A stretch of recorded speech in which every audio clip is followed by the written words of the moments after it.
Caros irmãos e irmãs, este evangelho que hoje ouvimos é a continuação do evangelho do domingo passado, quando ouvimos que o Senhor toma o livro do profeta Isaías e diz: hoje se cumpriu e se cumpre em mim a Escritura.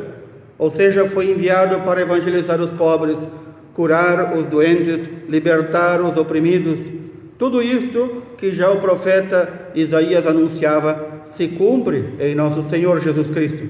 As profecias todas e o Antigo Testamento todo indicam Ele que é a compleição, o término para o qual toda a palavra de Deus se dirige. Aqui nós vemos aquilo que já dizíamos na semana passada: o Senhor, após anunciar-se e apresentar-se como sendo aquele que é o Messias que seria enviado, não é entendido, não é aceito, não é querido e amado, não é de forma alguma acolhido pelo seu próprio povo. E então o povo pede sinais. Não basta que tu digas que tu és o Messias, mostra-nos os teus sinais, mostra-nos que tu vens da parte de Deus. E então, depois de ter feito tantos sinais, tantos milagres, tantos prodígios, o Senhor vai dizer: tudo aquilo que foi feito em Cafarnaum, que foi feito em outros lugares, aquilo foi feito para confirmar a fé, não a um povo incrédulo, porque se bem cultuassem a Deus, o povo era incrédulo. Ainda hoje devemos perguntar sobre a raiz desta incredulidade. Quantas vezes nós só cremos ou fazemos a condição de crer se vermos sinais? Será que nós não estamos juntos com aquele povo da sinagoga? A primeira forma de desqualificar Jesus é dizer: mas este aí não é o filho de José? Ou seja, aquele trabalhador, aquele carpinteiro, como é que ele quer se apresentar como Messias? Ou seja, daí de baixo nada de bom surge. Isto foi uma constante na vida de nosso Senhor, dizer: de lá não sai nada de bom, como é que pode sair um Messias de lá? Assim também nós vemos o Senhor dizendo, e isto é o que enfureceu a todo aquele povo descrente: a quem foi enviado o profeta Elias? A quem foi enviada a chuva rogada pelo profeta Elias, senão aquela viúva em Sarepta? Nem judia era, nem era entre aqueles contados entre o povo de Deus. A qual dos leprosos em Israel foi curado, senão um estrangeiro, Naamã, o general sírio, que nem fazia parte do povo de Deus? E por quê? Aqui vemos, tanto na história da viúva de Sarepta, que conhecemos, quanto de Naamã, o general sírio, duas pessoas que não fazem parte do povo de Deus. No entanto, elas confiaram na palavra do profeta, seja do profeta Elias, seja do profeta Eliseu. Aqui vem a confiança no poder de Deus, que se manifesta muitas vezes pela boca de seus servidores, pelos atos de seus servidores. Recordo-lhes bem quando a viúva de Sarepta acolhe o profeta Elias.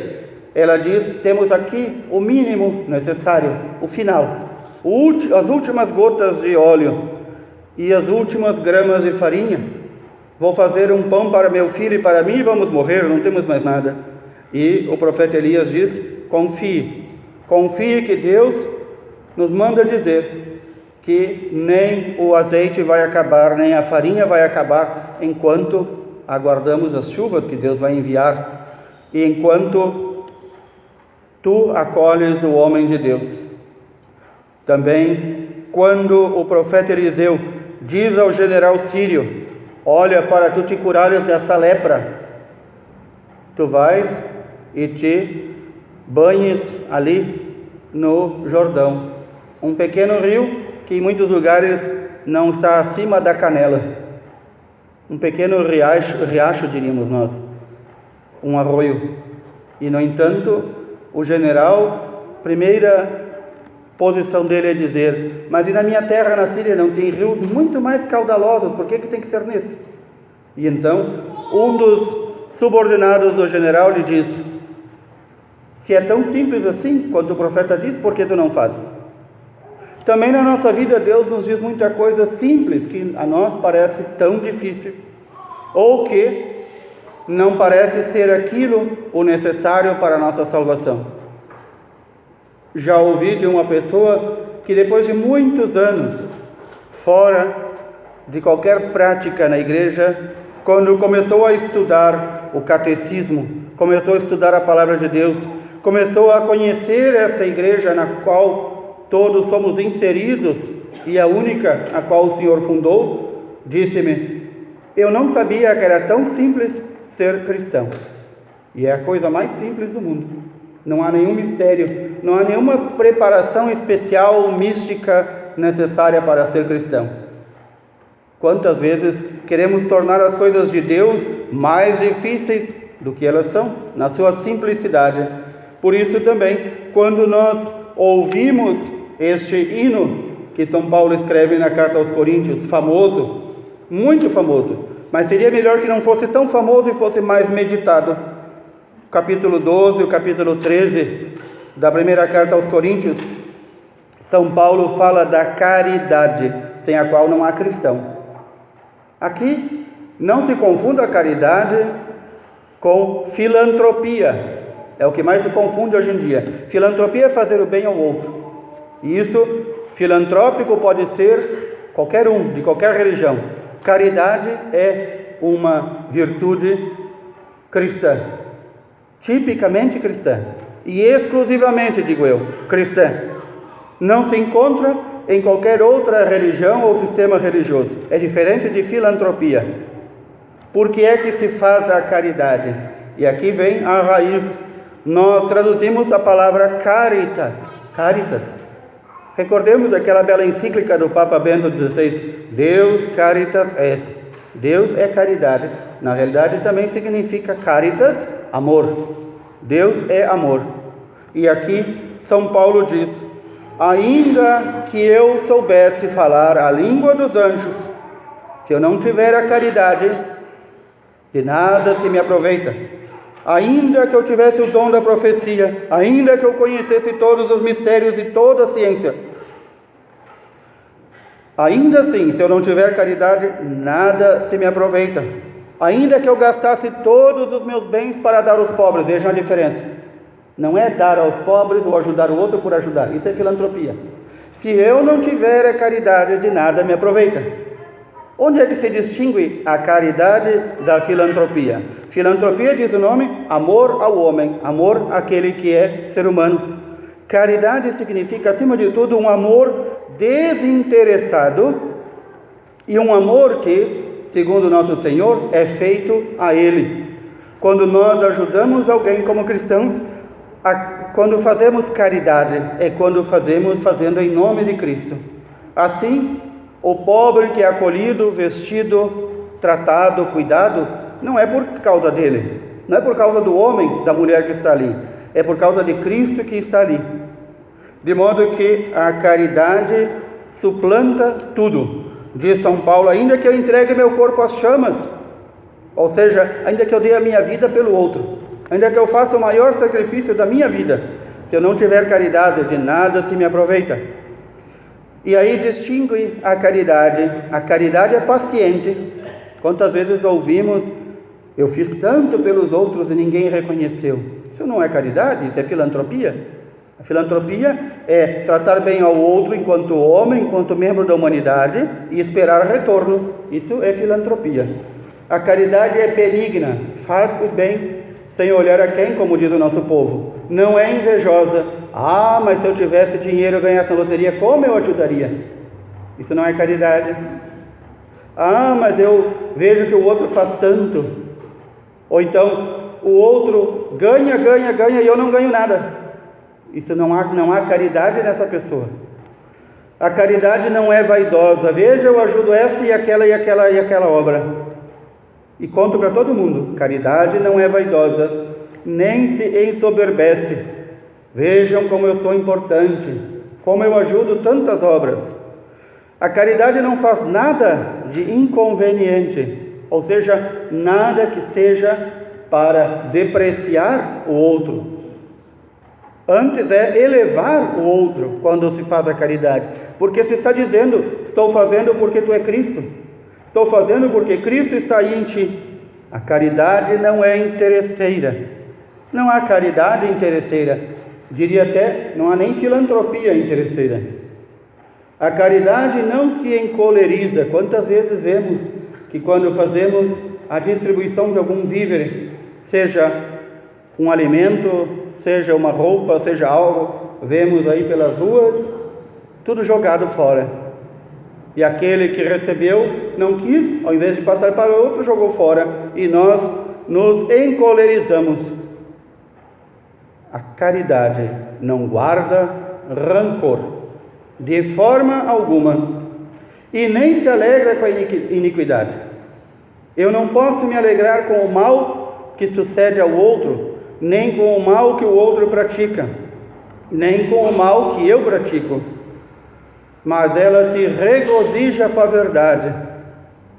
A resposta do justo que diz: graças a Deus, Deus viu como eu estava no meu sofrimento, e então colocou a verdade às claras. Diz mais ainda São Paulo: a caridade suporta tudo, ela crê em tudo e ela espera acima de tudo, e ela desculpa. A caridade sempre dá o perdão. E aí diz São Paulo, rematando: a caridade não acabará nunca. As línguas, os dons, os milagres, tudo aquilo que podemos ter de dons e bens da parte de Deus vão desaparecer. Diz ainda São Paulo: no estado em que nós vivemos, na vida em que vivemos na terra, existem três coisas. Dizemos em teologia, em linguagem técnica, virtudes teologais. Dizemos sim, em linguagem simples e direta, as três maiores virtudes que uma pessoa pode ter: fé, esperança e caridade. Fé em quem? Esperança em quem e em que? E caridade para quem? Feita por quem? São as perguntas que devemos fazer. Diz São Paulo: a fé vai acabar. Sim, um dia a fé vai acabar. O que é a fé? O próprio São Paulo nos diz: a fé é a esperança de que um dia vamos ver aquilo que cremos. Por isso a fé só tem aqui na terra. Os santos no céu já não têm mais fé, não precisam. A fé é algo para esta vida aqui. Enquanto estamos aqui, precisamos ter fé. O que é fé? Crer que aquilo que nós esperamos vai ser assim, desta forma, como Deus prometeu. O que é a esperança? A esperança é justamente o conteúdo desta fé. Nós esperamos o quê? Esperamos muitas coisas, das quais algumas dizemos no credo. Esperamos a segunda vinda do Senhor, esperamos que Ele vai julgar os vivos e os mortos, esperamos que Ele destina os maus para a perdição e os bons para a salvação. Esperamos muitas coisas. Aliás, o centro da vida do cristão é viver na esperança. Viver na esperança exercitando a fé. Tudo isso vai acabar, porque o dia que chegarmos diante de Deus, e se Deus quiser e nós colaborarmos, estivermos no céu, já não precisamos esperar mais nada, já estamos aí. Já não há mais o que esperar no céu. Portanto, a fé deixa de existir no céu. A esperança deixa de existir no céu. No estado da vida futura, a única coisa que há é a caridade.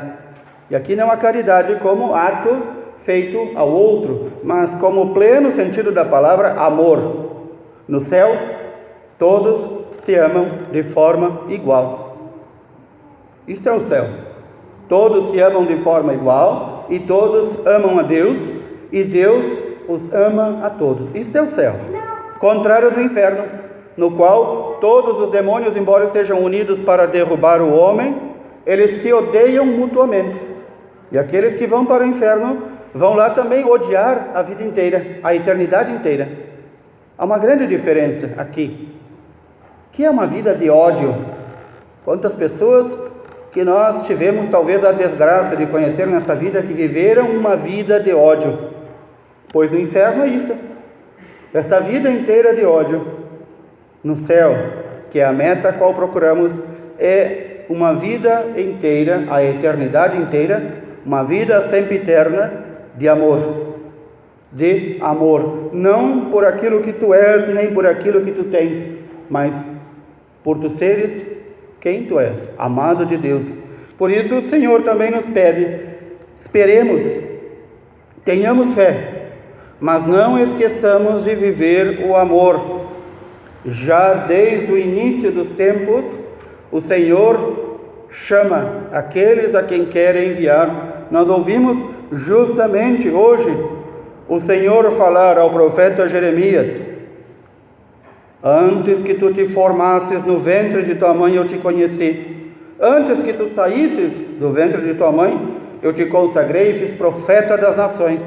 É um texto do livro do profeta Jeremias, muito utilizado em muitas ordenações sacerdotais. Na realidade, está falando do profeta Jeremias. E é claro que nós, independente de sermos sacerdotes, religiosos e religiosas consagradas, antes de tudo somos batizados. E o nosso batismo é também esse chamado. O Senhor nos chamou para sermos cristãos antes mesmo que fôssemos concebidos, porque o Senhor nos conhece. Já nos conhece desde todo sempre. Por quê? Porque Ele é Deus. De modo que o fato de eu ser cristão não é algo acidental. Não é porque eu nasci nesta cultura ou naquela cultura. Como muitos mal baratam o pensamento e dizem essas coisas. Não, porque o Senhor nos chamou desde todo sempre para sermos cristãos, para termos vida em seu Filho, para estarmos em sua única e verdadeira igreja e para, como povo profético, real, sacerdotal, proclamarmos o Senhor, sua palavra e a sua aliança por todas as nações. Todos nós somos também profetas, todos nós somos sacerdotes, todos nós também participamos da realeza de Cristo. É isto que se pede para que se redescubra cada vez mais. De que forma a minha vida é profética? De que modo a minha vida eu mostro a realeza do Senhor? De que modo com minha vida eu também manifesto tudo aquilo que faz parte da vida de um cristão, que nada mais é do que ser outro Cristo na terra. Aqui nós devemos pedir ao Senhor esta graça de sempre podermos com nossa boca anunciar todos os dias as graças incontáveis do Senhor. Diria também, anunciarmos todos os dias a graça da aliança, o Senhor que nos chama a fazer aliança com Ele. Peçamos ao Senhor este dom, o dom de que com nossa vida nós preguemos o Senhor, o dom de que com nossa vida nós vivamos em perfeita caridade. Irmãos e irmãs, por último, recordar-lhes que há uma prece muito antiga, já está entrando em desuso hoje, uma prece que nós todos devemos fazer todos os dias, e muitas vezes uma pequenina prece, aquelas preces de uma pequena frase, de uma pequena oração, que a igreja chama jaculatórias. Aqui devemos recordar dela. Quantas vezes deixamos de dizer: Senhor, eu creio, mas aumentai a minha fé? Quantas vezes devemos dizer isso por dia? Se pudéssemos, devíamos dizer o dia inteiro. Fé, esperança, caridade, dai-me, Senhor. Fé, esperança, caridade, dai-me, Senhor. E através dessas três grandes virtudes serviremos ao Senhor e serviremos nossos irmãos de modo mais perfeito. Louvado seja nosso Senhor Jesus Cristo.